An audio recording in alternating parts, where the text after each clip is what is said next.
आता असं हे आमच्या किन्ना काकांचं दुःखदायक वैवाहिक जीवन चाललेलं होतं. त्यात सगळ्यात वाईट गोष्ट म्हणजे दुमी किंवा गंगी काकू आळीपाळीनं किन्ना काकांच्या खोलीत जायचं ठरलेलं होतं. त्यात नेमकं काय व्हायचं?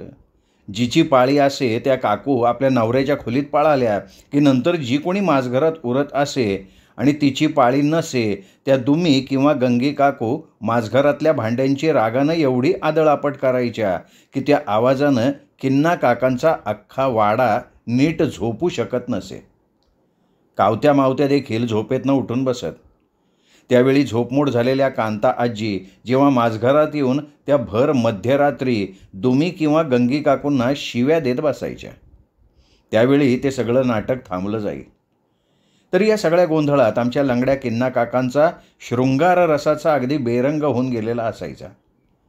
त्या दारू प्यायलेल्या किन्ना काकांचं फार वर्षांपासून एक सुखद स्वप्न होतं की आपल्या पत्नीनं खोलीत येण्यापूर्वी आंघोळ करून आपल्या ओल्या शरीरानं आपल्या मिठीत शिरावं आणि लाडीकपणे आपल्या ओल्या केसांचे शिंतोडे त्यांच्या तोंडावर हलकेच उडवून त्यांना अगदी रोमांचित करून आपल्या नाजूक ओठांनी त्यांचे ओठ हलके चावावेत. अगदी डोळे मिटून अलगद त्यांच्या मिठीत शिरावं. हे असं एक सुखद स्वप्न त्यांचं होतं, पण त्यांच्या त्या दोन्ही पत्नींनी त्यांचं ते स्वप्न कधीही पुरं केलं नव्हतं.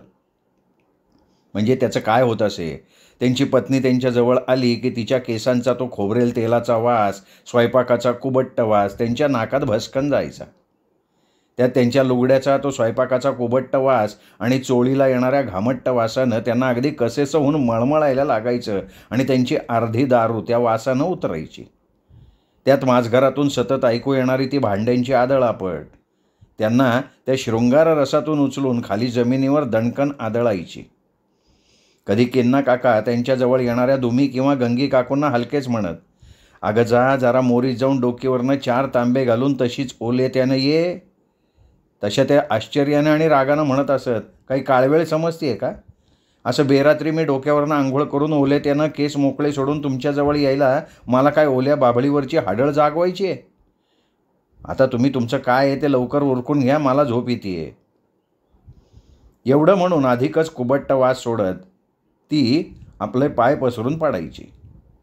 त्यावेळी त्यांना हे सगळं नको नकोसं होऊन जायचं, पण आपल्या पत्नीचा राग माहीत असल्यामुळे किन्ना काका निमूटपणे तिला जवळ घेत. नंतर पाय पसरून आपल्या घोरणाऱ्या पत्रीकडे बघत ती माझघरातली आदळआपट ऐकत, त्यात आईच्या शिव्या ऐकत तो बेचव शृंगार कसा तरी संपून ते तिच्या बाजूला पडत. त्यानंतर ते बराच वेळ आपल्या घोरणाऱ्या पत्नीकडे बघत जागे असत. नंतर माझघरातून आपल्या आईच्या शिव्या ऐकत ऐकत ते कधीतरी गाढ झोपी जात. वास्तविक पूर्वी त्यांच्या दुमी गंगी अशा नव्हत्या. त्या त्यांना प्रणय करताना नाना कळांनी खुलवायच्या. अगदी ते दारू पिताना साकी होऊन त्यांच्या अवतीभोवती फिरत राहत. त्यावेळी त्यांची आई देखील त्या नव्या नव्हाळीच्या आपल्या सुनांकडे दुर्लक्ष करत असे. पुढे कावत्या मावत्या झाले आणि नंतर सगळं चित्र पालटलं. त्या दोघींचाही तो प्रणयरंग उतरला होता आणि मागे राहिला होता तो फक्त नेहमीचा एक शारीरिक व्यवहार आणि निव्वळ एक औपचारिकता. तसं आता त्यात त्या दोघींचीही काही चुकी नव्हती. त्या दोघी दिवसभराच्या कामाच्या रागाड्यानं आणि आपल्या सासूच्या कटकटीनं अगदी थकून जात असत. त्यात कांता आजींना दुपारी साधा म्हणजे भाकरी, उसळ आणि दही चटणीचा स्वयंपाक चालायचा, पण रात्री मात्र त्या आणि किन्ना काका दारू घेत असल्यामुळे रात्री मटण वडे, कोंबडीचा रस्सा किंवा अंड्याचा पोळा हे सगळं अगदी व्यवस्थित लागायचं. त्यामुळे शिरगू पिऊन एक ओळखीचा खाटकाचा नोकर रोज सायकलवरनं मटण घेऊन नेहमी किन्ना काकांच्या वाड्यात आणून देत असे. म्हणजे तसा किन्ना काकांनी मटणाचा रतीबच लावला होता. तशा कोंबड्या, अंडी त्यांना कुठल्याही रामोशी वाडीतून मिळत असत, म्हणजे त्याचाही तसा रतीबच लावलेला होता. आता हा असा मांसाहारी दोन्ही वेळचा अगदी भरगच्च स्वयंपाक करण्यात मात्र दुमी गंगीची हाडं अगदी मोडून येत. त्यात गोठातल्या जनावरांचं करणं, सारवणं, दळणकांडण, कावत्या मावत्याचं सगळं करणं, या सगळ्या उस्तवारी त्या दोघी कमालीच्या थकून जात असत. त्यात कांता आजी त्यांना 1 मिनिट रिकामं जरा स्वस्थ बसू देत नसत, ते वेगळं. आणि असं भयंकर थकल्यावर त्या दोघींना कधी एकदा आपली पाठ बिछाण्यावर टेकते असं होऊन जात असे. तरी त्या दोघींना रात्री झोपताना नवरा हा हवाच असे. त्यात त्या दोघींचं काय झालं होतं, दुमीला वाटत असे, आपण जर आपल्या नवऱ्याकडे दुर्लक्ष केलं तर आपला नवरा गंगीला घेऊन बसेल, आणि गंगीला वाटायचं आपलं दुर्लक्ष झालं तर आपला किन्ना दुमी अक्कीला घेऊन बसेल. त्यामुळे दोघेही आपल्या नवऱ्याला त्या कितीही दमल्या तरी सोडायला तयार नसत. म्हणून जिची पाळी असेल ती तिथे जाऊन पडायची आणि लवकर आटपा, मला झोप आली आहे म्हणून बोंबलायची. आणि दुसरी जिची तिथे झोपायची पाळी नसेल ती भांडी आपटत राहायची. एकंदरीत काय, 2 बायका असूनसुद्धा किन्ना काकांचं पत्नीरूपी सुख काही धड नव्हतं. साहजिक त्यामुळे आमचे किन्ना काका अतृप्त राहायला लागले. आता प्रत्येक स्त्री पुरुषाला कामतृप्ती हवीच असते, नाहीतर नंतर त्यांची चिडचिड होते. किन्ना काकांचं तसंच झालं होतं. त्यात आपलं दुःख ते आपल्या आईला देखील सांगू शकत नव्हते, की आपल्या बायकांकडे बोलू शकत नव्हते. आणि अशा दारुण परिस्थितीत ते असताना त्यांना अगदी देवानं त्यांच्यासाठी धाडल्यागत मुंगळ्या भेटला. त्यात त्याची ती सुंदर पत्नी त्यांना विलक्षण आवडली. म्हणून नंतर विचार करून त्यांनी मुंगळ्याच्या कामाचा आराखडा अगोदर व्यवस्थित तयार केलेला होता. आमच्या इरसाल किन्ना काकांच्या आयुष्यात मुंगळ्यानं प्रवेश केला आणि त्यांची ती वाईट संसारी गृहदशा संपली होती. किन्ना काकांना मुंगळ्याचं ते लाघवी बोलणं, आकर्षक हसण्याची लकब फार आवडली होती. त्यामुळे किन्ना काकांनी त्याला सरळ आपल्या शेतावरच्या त्या झोपडीत नेऊन सरळ मुंगळ्याला आपल्या वैवाहिक जीवनाबद्दल सर्व सांगून, ते ओल्या शिंतोड्याचं स्वप्नही हलकत सांगून ते मुंगळ्याकडे बघून एकदम गप्प झाले. जसं काही न उमजून मुंगळ्या त्यांना म्हणाला, अहो मालक, यामध्ये म्या काय करू? आता म्या माया दोन्ही वाहिन्यांना तुमच्याबद्दल कसं सांगू? अहो त्या तुमचं ऐकत नाही तर माझं कसं ऐकतीन?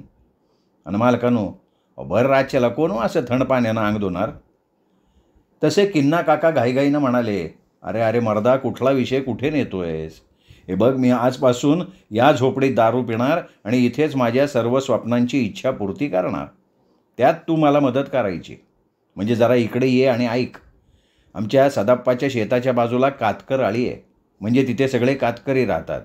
त्या कातकऱ्यांच्या बायका अगदी 4 आण्याला पटतात बघ. तसा मी त्यांना अनेक वेळा इथं घेऊन आलो आहे. आता मी इथे संध्याकाळी दारू पिण्यास बसलो की तू माझी सर्व व्यवस्था करायची. आदल्या दिवशी जाऊन एखाद्या कातकरी तरुणीशी नीट सौदा करून, म्हणजे त्या पैशाला घासाघीस करतात, तर तसा नीट सौदा करून एखाद्या तरुणीला इथे आणून माझं पिणं आटोपलं की तिने माझ्याजवळ अगदी ओलेत्यानं येऊन तिच्या ओल्या केसांचे शिंतोडे माझ्या तोंडावर उडवून अलगद माझ्या मिठीत यायचं. समजलं ना तुला?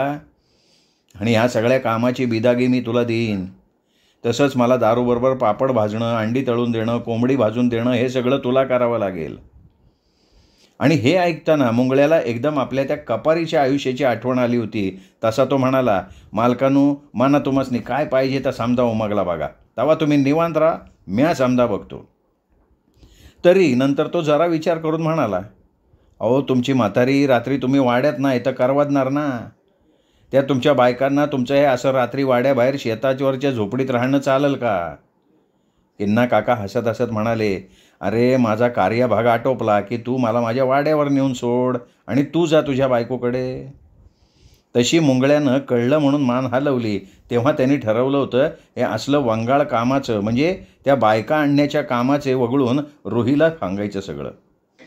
या किन्नाची म्हातारी त्याला त्याच्या वाड्यात दारू पिऊ देत नाही, म्हणून ते आपल्या शेतावरच्या झोपडीत दारू पिणार आहेत आणि त्याची सगळी व्यवस्था त्याच्यावर सोपवली आहे. बास एवढंच रोहीला सांगायचं. इकडे नंतर किन्ना काकांनी मुंगळ्याला ती झोपडी नीट ठेवायला सांगितली. एक चांगली खाट वाड्याकडून आणून तिथे अंथरूण घालून ठेवायला सांगितली. तसंच एक पाण्याची भरलेली बादली, तांब्या, साबण, रुमाल सर्व इथे आणून जय्यत तयारी करायला सांगून ते सरळ आपल्या वाड्याकडे निघून गेले. गेल्या गेल्या आपल्या आईला आपल्या खोलीत बोलवून अगदी दुःखी चेहरा करून म्हणाले, आहे मला जरा तुझ्याशी बोलायचं आहे. कांता आजी काळजीनं म्हणाल्या, किन्ना लेकरा काय झालं रे? तसे ते म्हणाले, हे बघ आहे, मी खूप विचार केला आहे. आता आपले कावत्या मावत्या मोठे झालेत. त्यांच्यासमोर असं माझं रोज रोज दारू पिणं मला कसं तरी वाटतंय. आता माझं बघून उद्या त्यांनी दारू प्यायला सुरुवात केली तर? तसं मी त्या बैलांच्या शर्यतीत हरल्यावर बैलांना मारण्यासाठी त्यांना जोर यावा म्हणून पेला पेला दारू देत होतो. पण आता माझ्या वाढलेल्या या पोरांसमोर बसून रोज दारू पिणं मला काही पसंत नाही.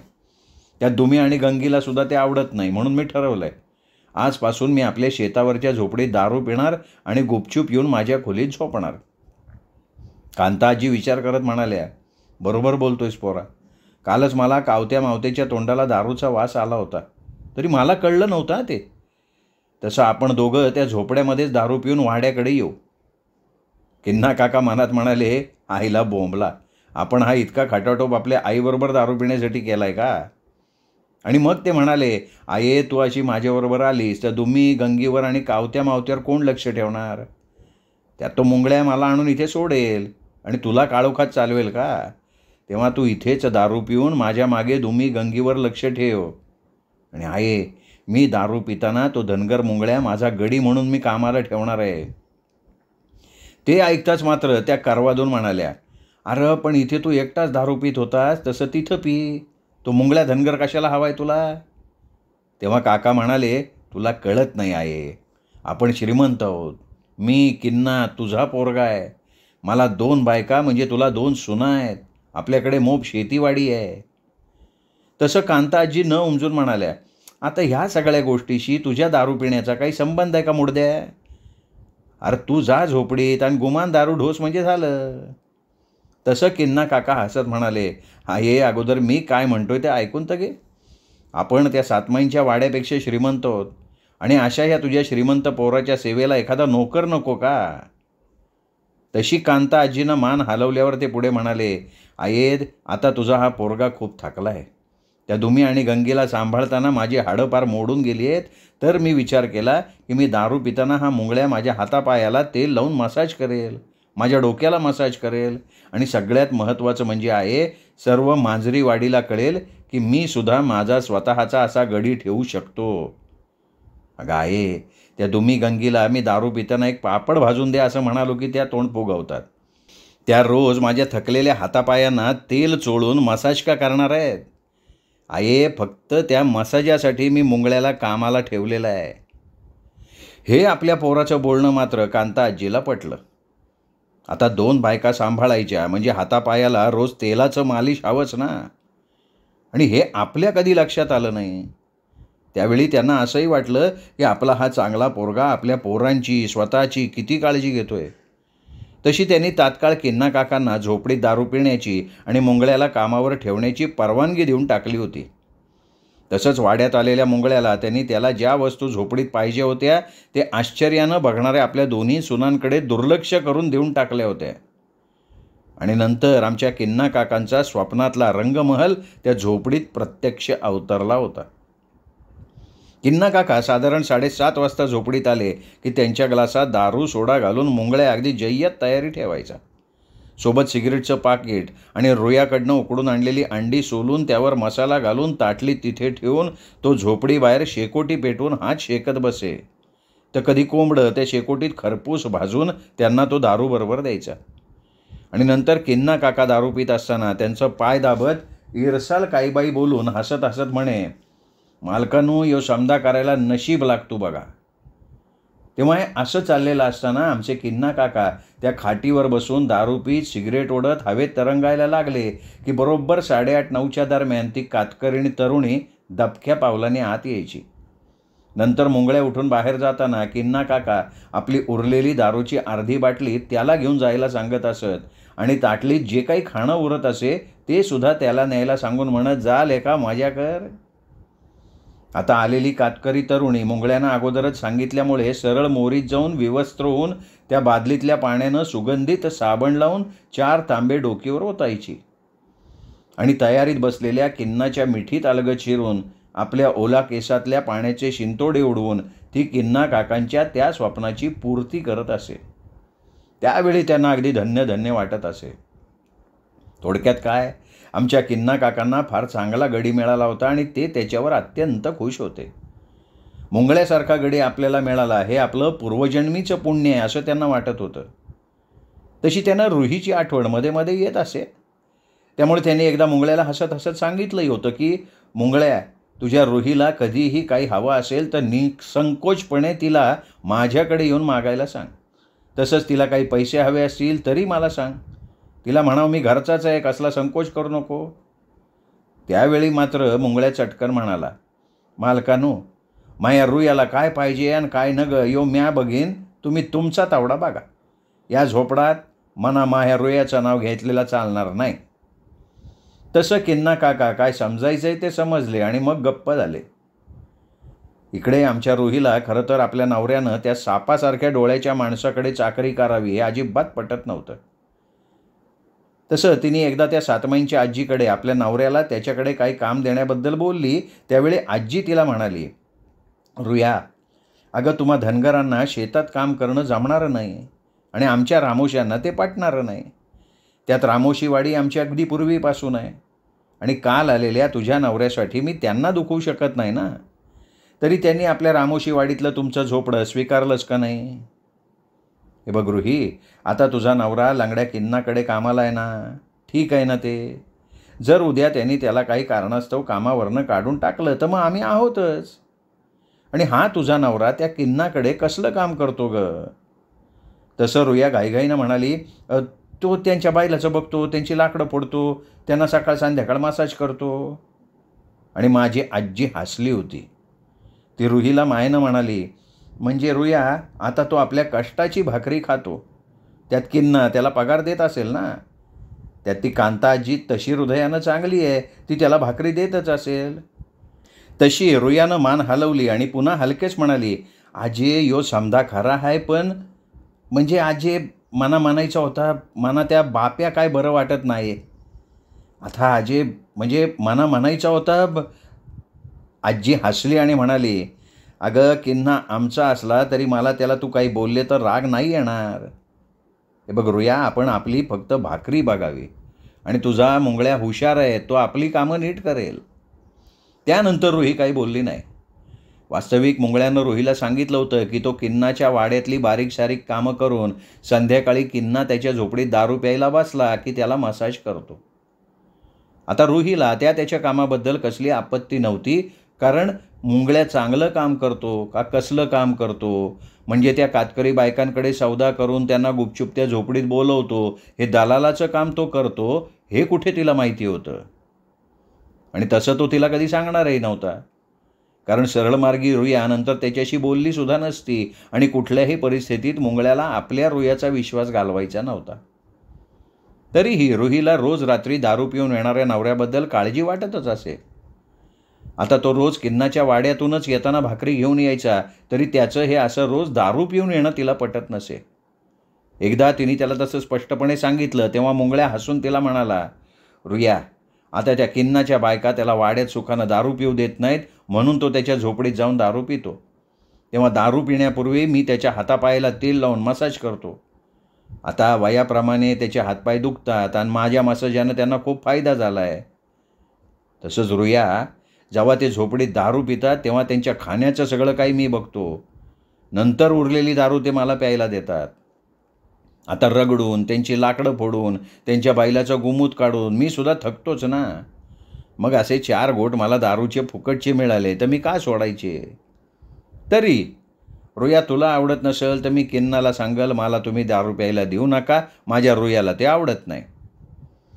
तसं कळवळून रुही त्याला म्हणाली, मी तसं कुठं म्हणले? कोण फुकटचं देत असेल आणि तुम्हाला पिणं आवडतंय तर माझं काय म्हणणं नाही. तसा माझा बाण भाऊ धर्म्या रोज कामावरनं दमून आले की जेवणापूर्वी थोडी थोडी घेतात, त्यांच्याबरोबर आई पण घेते, म्हणून तुम्ही ती फुकटची दारू प्या. तेव्हा तिला जवळ घेत मुंगळ्या मायेनं म्हणाला, रुई, मी काहीही केलं तरी तू माझ्यावर नेहमी माया करशील ना गं. माझ्या वैरान आयुष्याचं तू नंदनवन केलं आहे बघ. हे बघ, मी त्या किन्नाला कधी कोंबडं भाजून देतो तेव्हा तो किन्ना दारूबरोबर मला कोंबडीचं तंगडंसुद्धा खायला देतो. तेव्हा मला खूप वाटतं की ते तंगडं तुला आणावं, तरी मी ते आणत नाही, कारण तू फक्त माझ्या कष्टाचं खायचं, त्या किन्नाच्या कष्टाचं उष्ट खायचं नाही. तसं रुही लाडीकपणे म्हणाली, अहो तरी मी त्या किन्नाच्या घरच्या भाकऱ्या तोडतेच ना. तसा हुशार मुंगळ्या म्हणाला, रुया, त्या किन्नाच्या बायकांच्या हातच्या भाकऱ्या आहेत आणि त्यासाठी मी तिथं काम करतो, आणि ती कोंबडी फक्त किन्नाच्या दारू प्यायच्या वेळेची असते आणि ती तू खायची नाही म्हणजे नाही. हे ऐकून रुही हसत हसत त्याच्या मिठीत शिरली. आता मुंगळ्याला अनेक वेळा रात्री ती उरलेली किन्नाची दारू आणि ते उरलेलं काही खाताना त्या शांत रात्री अनेक वेळा आपली धनगरवाडी आठवून त्या जळून गेलेल्या आपल्या आईच्या झोपडीची फार आठवण येत असे. त्या झोपडीतच तो आपल्या इतर शेजारी धनगरांच्या भाकरीवर लहानाचा मोठा झाला होता. तिथले ते त्याच्यावर माया करणारे आणि नंतर त्याला कंटाळलेले ते सगळे त्याचे जातबाई त्याला त्यावेळी आठवायचे आणि त्याला खूप दुःख व्हायचं. त्यावेळी मुंगळ्या विलक्षण अस्वस्थ होऊन जात असे. त्यावेळी त्याला वाटत असे, खरंच माणसाच्या आठवणींचे कवडसे कधी अवचित मनाच्या अंगणात पडून नंतर ते मन अस्वस्थ करून टाकतात. त्यावेळी त्या शांत रात्री तो स्वतःशी ठरवत असे, आपण आपल्या त्या गरीब जातबाईंना खूप त्रास दिला, पण देवा जर मला कधी संधी मिळाली तर त्यांच्या त्या मायेची परतफेड मी नक्की करेन. पण मुंगळ्याचं ते स्वप्न कधी पूर्ण झालं नाही, कारण त्याने आमच्या सातमाईंच्या मांजरीवाडीत धनगरवाडी उभारायचं ठरवलं होतं आणि कुणा बलाढ्य राज्यावर आक्रमण केल्यानंतर एखाद्या लहान राजाची जी स्थिती होते तीच स्थिती मुंगळ्याची झाली होती. नंतर बिचाऱ्या रुहीचं होत्याचं नव्हतं झालं होतं. ते बलाढ्य राज्य मुंगळ्याला सांभाळता आलेलं नव्हतं. मुंगळ्याला आपल्या रुहीचा मानी स्वभाव माहिती होता. आपल्या बानं आपल्या नवऱ्याचा अपमान करू नये ह्या केवळ एका स्वाभिमानी भावनेनं ती तिच्या सगळ्या सुखांवर लाथ मारून त्याच्याबरोबर आली होती.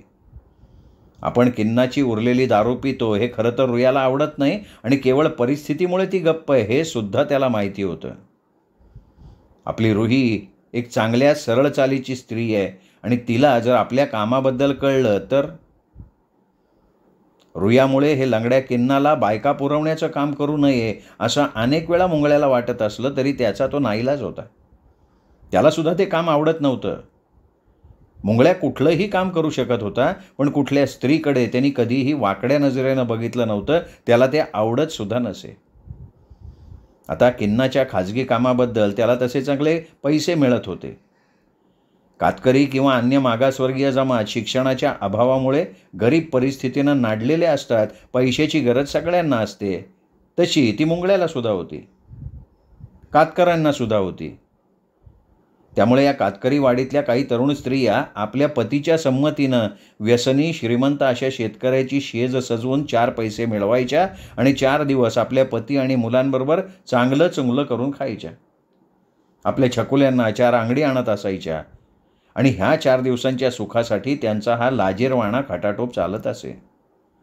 आता मुंगळ्या अशा स्त्रियांकडे जाऊन एका ठराविक रकमेला त्यांना घासाघीस करून पटवत असे. त्या तेवढ्या पैशाला तयार झाल्या की घरी जाण्याच्या वेळी मुंगळ्या त्या स्त्रीकडून पुन्हा तिला किन्नाकडे पाठवण्यासाठी ठराविक रक्कम गुपचूप घेत असे ते वेगळं.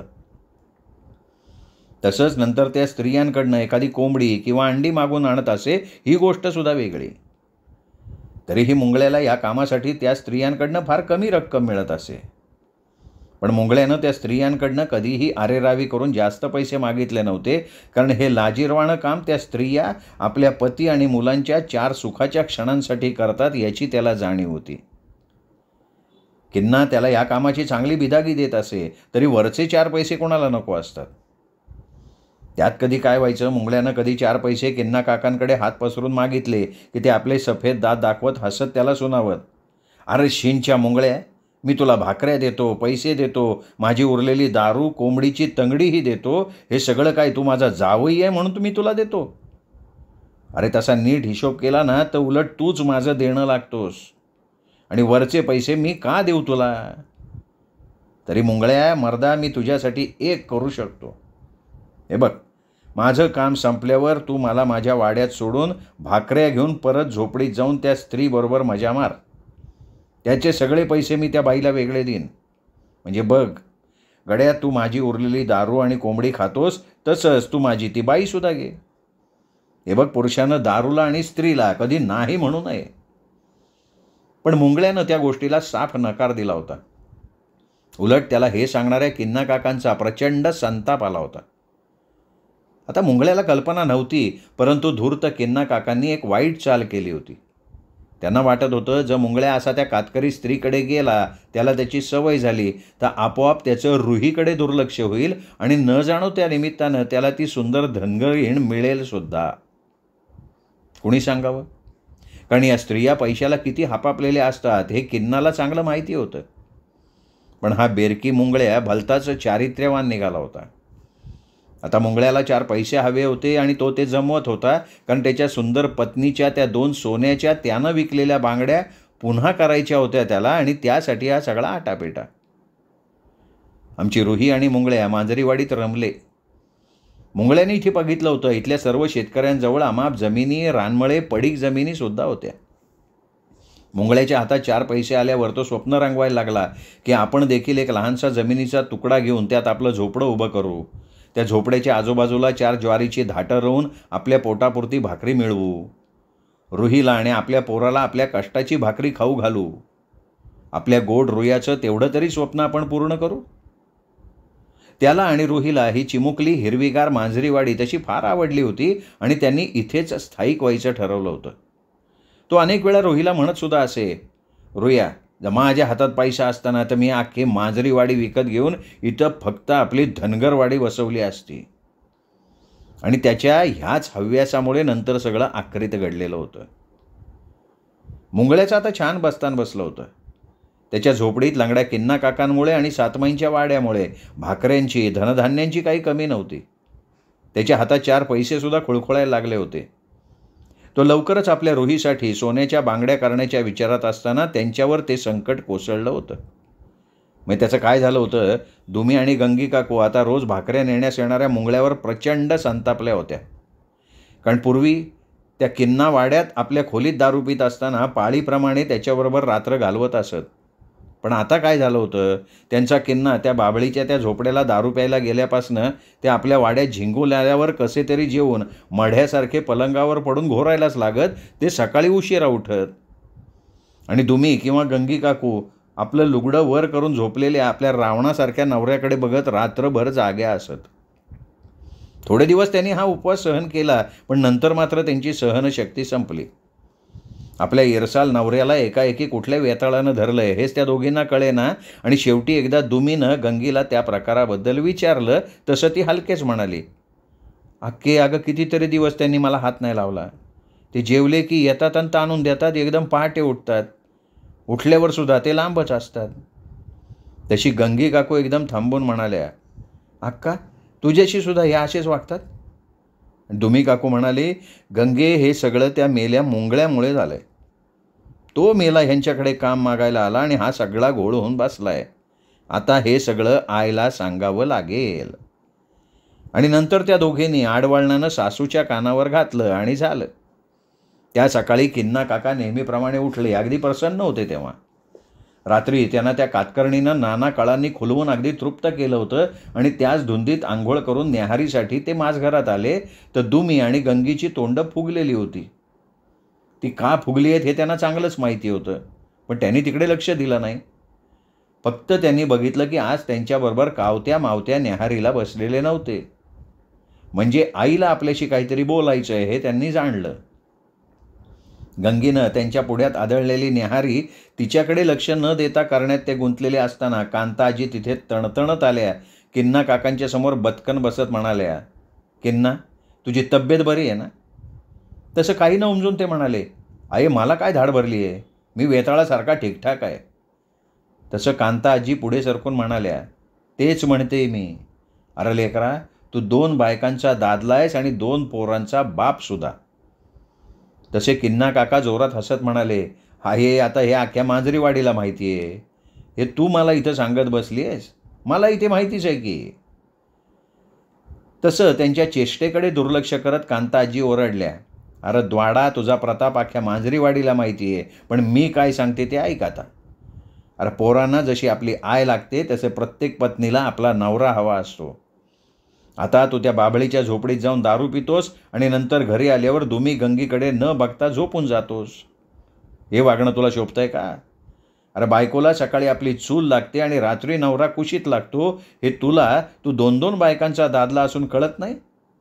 ते काही नाही, तू आता त्या झोपडीत दारू न पिता इथे प्यायची. तसंच अगोदर त्या मुंगळ्याला कामावरनं काढून टाक. अरे मी आत्ता विचारच करायला लागले होते की ह्या दोघी का फुगलेल्या असतात, आता मला ते कळलंय. आणि हे सगळं ऐकून किन्ना काकांच्या गळ्यात घास अडकला. त्यांना त्या क्षणी कळलं आपण आपल्या बायकांकडे दुर्लक्ष केलं म्हणून हा घोळ झालाय. तेव्हा कांता आजी पुन्हा म्हणाल्या, हे बघ किन्ना, आता वाड्यातच तू तुझ्या खोलीत दारू प्यायची आणि तुला जे काही लागेल ते दुमी आणि गंगी देतील. मेला तो धनगर तुझ्याबरोबर संध्याकाळी त्या झोपडीत राहतो आणि तो झिंगल्यावर तुला वाड्यात आणून सोडतो. आणि मेला एवढ्याशा कामासाठी संध्याकाळी भाकरी नेतो, वरून गुळाचा खडा मागतो. ते काही नाही, आता तो मला इथं दिसला, मी त्याला हाकलून देणार आहे. लंगड्या किन्ना काकांना कळलं आपल्या दुमी आणि गंगीनं त्यांच्याबद्दल आईकडे चुगली केली आहे. त्यांनी क्षणभर शांत राहून विचार केला. त्यांना कुठल्याही किमतीवर ते झोपडीतलं स्वर्गसुख सोडायचं नव्हतं. तसंच त्या सुखाची गुरुकिल्ली असलेल्या मुंगळ्याला सुद्धा. तेव्हा जरा वेळ विचार करून आपल्या आईसारखेच बेरकी आणि धूर्त असलेले किन्ना काका शांतपणे आपल्या आईला म्हणाले, आय, मी तुला म्हणालो होतो ना, आता आपल्या कावत्या मावत्या समोर मी असं झिंगणं बरं दिसतं का? दुमी माझ्या खोलीत आली की गंगीची आदळआपट सुरू होते आणि गंगी माझ्या खोलीत आली की दुमीची आदळआपट सुरू होते. त्यात आई या दोघी मला रात्रभर झोपू देत नाहीत. आता तूच बघतेस, या दोघी रात्री माझघरात कशी भांड्यांची आदळआपट करतात. कधी त्यांनी आम्हाला सुखानं झोपू दिलाय? आहे, मी त्या झोपडीत सुखानं 4 घोट पितो तेव्हा माझी तैनात तो मुंगळ्या राखतो. तो माझे पाय चेपत बसतो. त्यामुळे आता माझे हातपाय दुखायचे थांबलेत. नाही तर इथे मी दारू पितो तेव्हा या दोघींना एक सोडा फोडून द्यायला सांगितला किंवा पाय चेपायला सांगितले की लगेच वाकडं तोंड करून त्या निघून जातात. मग मला माझी सगळी कामं करायला लागतात. त्या दोघी आणि मी एकटा. आता वयाप्रमाणे मला विश्रांतीची गरज आहेच ना. तो मुंगळ्या मला असं रगडून मालिश करतो की साहजिक मला रात्री गाढ झोप लागते आणि अशानं माझं आयुष्य वाढेल ना आहे. त्यात मला तुम्हा सगळ्यांची फार काळजी वाटते म्हणून मी थोडी विश्रांती घेतो. आता हे त्या दोघींना कळायला नको का?